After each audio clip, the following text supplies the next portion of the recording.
It's just the transformation process from looking like a normal human being to this crazy fantasy-like character that does not exist on Earth. Cosplay behind the mask. I thought it was really interesting because a lot of the focus was on the positivity of that, exploring the transformation into the cosplay world, I guess. But I liked how they did take a brief time to kind of address also the downsides of it, how all these people who are so passionate about dressing up, they've managed to kind of do so well in blurring the kind of the gap between reality and fiction that they try to emulate. And the people who are at those cosplay events kind of forget that these are human beings and that you still have to keep in mind that you shouldn't touch them, and the sexualization behind it, that's kind of how people enjoy it, but they also forget that they are human beings behind these things.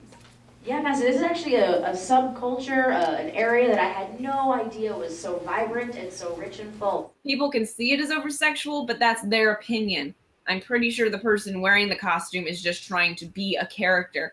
I did so appreciate them taking the time to talk about the cosplay isn't consent movement, because sexual harassment is like so huge in that community, and it's really unfortunate. And I'm glad that they gave the cosplayers themselves the chance and opportunity to talk about their experience. One thing I think could have had a little bit of work on, I don't know if maybe this was just the intent to kind of lead into the topic of them talking about how the costumes do tend to be more sexual or that kind of thing. But I did notice there was a lot of close-ups and the leg and the waist area and the chest as they were leading into that. And again, maybe that was just their kind of segue.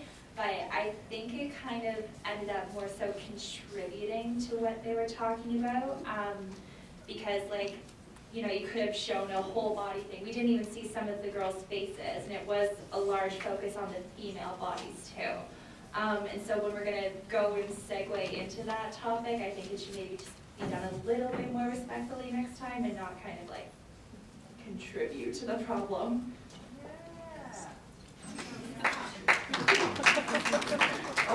Sorry, I had assumed that they didn't get their faces or they didn't have their consent for faces. That's what I thought. So I was like, oh, there's no faces, a lot of bodies. I'm like, oh, they just didn't want to be on camera. They didn't want their parents to see them. I didn't thought it was a sensitivity thing. You know, it's definitely a point to be made for sure. I have a feeling it was probably one of their devices leading into how things are, how things are over-sexualized or can be considered over-sexualized. But for sure, that is certainly a point that can be made. Young people who are dressed up in fantasy costumes were creating a space, a positive space, to act out their sensuality, their characters, and not be threatened at all. And that was so uplifting in all three films. I love the energy and the enthusiasm that they bring to this, that they do. And for anybody who thinks it's odd, I think it's no different than somebody who decorates their basement in sports memorabilia or whatever. Whatever you're into collecting, that's cool. I have no problem with it. And they certainly have they love what they do, and you can see that. It's obvious in every one of these people we see on camera.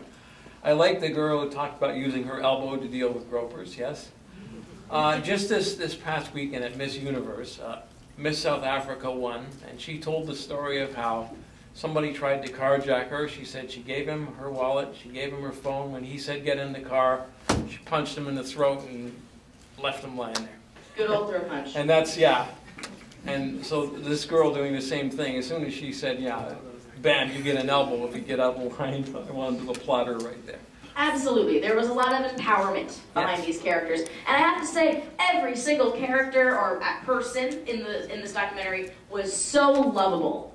I just thought they were all awesome. I want to go follow all of them, like them, and tweet to them. Yes.